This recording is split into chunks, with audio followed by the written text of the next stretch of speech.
सन्माननीय महापौर महोदय, नाले सफाई हा विषय 2018च्या जुलै नंतर वसई विरारकरांच्या जिव्हाळ्याचा विषय झालाय. कारण 2018च्या जुलैमध्ये संपूर्ण वसई बुडाली आणि त्याच्यानंतर निरी IITचा अहवाल आला, त्याचा अंतिम अहवाल आला, त्याच्यावरती काय कारवाई झाली याच्यावरती सातत्याने चर्चा झाली आणि मग नाले सफाईचा विषय हा प्रत्येक जो नागरिक आहे, लोकप्रतिनिधी आहे, हा प्रत्येकाचा जिव्हाळ्याचा विषय झाला. आता या ठिकाणी नाले सफाईसाठी 18 कोटीच्या मंजुरीसाठी आपण प्रस्ताव प्रशासनाने आणलेला आहे.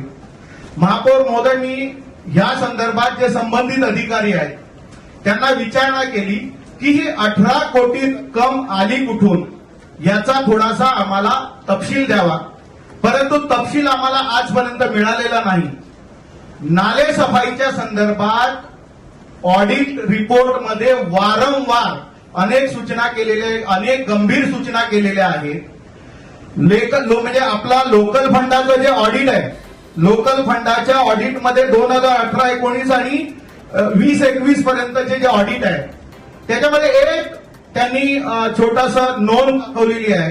त्याच्यामध्ये त्यांनी सांगितलेलं आहे की म्हणजे महापालिकेला जो खर्च करावा लागतो त्याचं विवरण दिलं आहे आणि वरीलप्रमाणे खर्च पाहता मनपास मोठ्या प्रमाणात यंत्रसामुग्री भाडे अदा करावे लागत आहे. याबाबत मनपाने यंत्रसामुग्री विकत घेण्यासाठी किती व भाडे करार करण्यासाठी किती खर्च येतो याबाबत अभ्यास करून खर्चात बचत होत असल्यास त्या भाडे तत्वावर मशिनरी घेण्याऐवजी मशिनरी विकत घेऊन भाडे तत्वावर दिल्यास फायदा होऊ शकतो असे लेखापरीक्षकाचे मत. याच्यामध्ये त्यांनी एक प्रमाणक दिलेलं आहे. त्याच्यामध्ये त्या प्रमाणकामध्ये 2020चं प्रमाणक आहे. त्यांनी ओंकार कन्स्ट्रक्शनला 17/4/2019 ते 10/6/2019 या कालावधीत एक्सकव्हेटर आणि तराफ्यासह याचा 38 दिवस वापर केला आणि त्याचं 38 लाख रुपये भाडं दिलं आणि त्याच्या अगेन्स्ट मध्ये त्या सेम मशीनची मार्केट व्हॅल्यू आहे 36 लाख रुपये. 38 दिवस वापरलेल्या मशीनची किंमत आहे 36 लाख रुपये. आणि याच विषयावरती महापालिकेला त्यांनी महापालिकेच्या संबंधित विभागाला सांगितलंय की याचा अभ्यास करा. कोणी अभ्यास केला? मी मागतोय की तुमचं भाडं किती आहे ते सांगा, आम्हाला त्याची किंमत काढू दे. परंतु महापालिका प्रशासनातले जे अधिकारी आहेत 19 कोटीचं 20 कोटीचं कोटीच्या कोटी उड्डाणं. अरे परंतु हा जनतेचा पैसा आहे. आपण खर्च करताना ऑडिट कशासाठी करतो? सीएजीच्या ऑडिटचे रिमार्क आहेत, लोकल फंडाच्या ऑडिटचे रिमार्क आहेत. कुठल्याच विषयाला तुम्ही विषय गांभीर्याने घेणार नाही, कुठल्याच विषयाला गांभीर्य. लोकांचे मुळात त्यांनी त्याच्यासोबत एक अजून रिमार्क मारलेला आहे की तुम्ही जे गाळ काढण्याचा विषय आहे, हा गाळ जो त्या क्युबिक मीटर मध्ये जेवढा गाळ काढला त्या प्रमाणात पैसे द्यायला पाहिजेत. पण आपली पद्धत काय तर तासावारी. आता किती तास त्यांनी मशीन चालवली याच्यावरती भाडं देण्यापेक्षा जर त्याचा किती क्युबिक मीटर माल आहे, किती क्युबिक मीटर गाळ काढला हे जर केलं तर हे पैसे किती कमी होतील. परंतु प्रशासनाला याच्यामध्ये इंटरेस्ट, कुठलाही इंटरेस्ट नाही. आणि असा आता आम्हाला एक भीती दाखवली जाते की आता पावसाळा जवळ आलाय, तुम्ही नाही केलं तर याच्यामध्ये लोक पुढतील. आता तुम्हाला सन्माननीय महापौर महोदय, मी सांगतोय की अनेक ठिकाणी मी सुद्धा नाल्याचं परीक्षण करतोय. अनेक ठिकाणी ज्या ठिकाणी मोठी गटर नाल्याला घेऊन मिळतात त्याच्या 100-200 मीटर परिसरामध्ये गाळ जमा होतो. इतर ठिकाणी जमा होतो का? तर त्याचं उत्तर त्यांनी द्यावं ना. किती क्युबिक मीटर गाळ काढला, त्याची वाहन कशी केली, तो कुठे टाकला, याचं कुठलंही उत्तर प्रशासनाकडे नाही. आम्ही फक्त इथे बसून त्यांचे 18 कोटीचे 25 कोटीचे प्रस्ताव मंजूर करायचे, परंतु सभासदाला या बाबतीत कुठली माहिती नाही. त्यामुळे हे ह्याचं भाडं किती आणि त्याची मूळ किंमत किती याचा संपूर्ण गोषवारा प्रशासनाने सादर करावा आम्हाला मंजुरीच्या अगोदर. आम्हाला तर कळू दे. लोक सुद्धा ऑडिट रिपोर्ट वापरतात. दुसरा विषय आहे साहेब, याच्यामध्ये महापालिकेने 5 कोटी रुपयाची 2 वाहनं खरेदी केली. ती कशासाठी? तर ते आपल्या त्याच विषयाला मी येणार नाही, नाही, म्हणूनच आपण सफेद हत्ती विकत घ्यायचे का?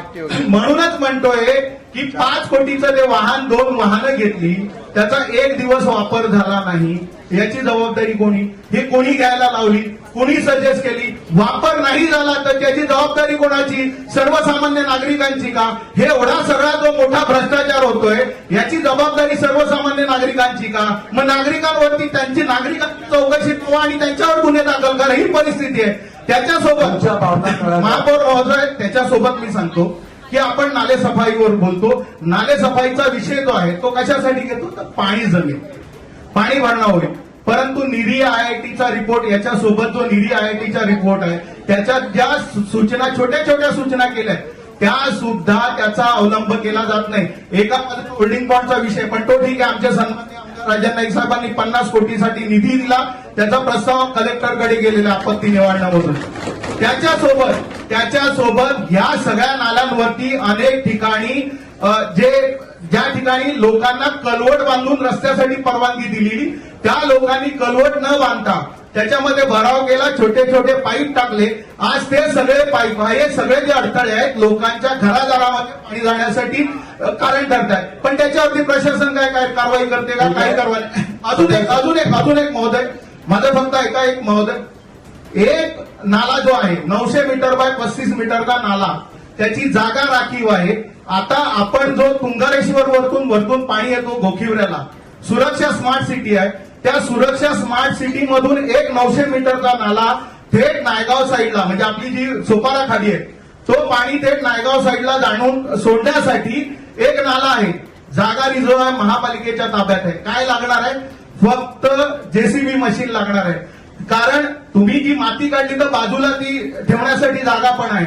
आपले जे कार्यक्षम अधिकारी आहेत, आता डेप्युटी इंजिनियर सूर्यवंशी वगैरे, या सगळ्यांच्या पाठी लागून झालं, लेखी पत्र दिलं. एक नाला खोदण्यासाठी महापालिकेला 3 वर्ष लागतायत साहेब.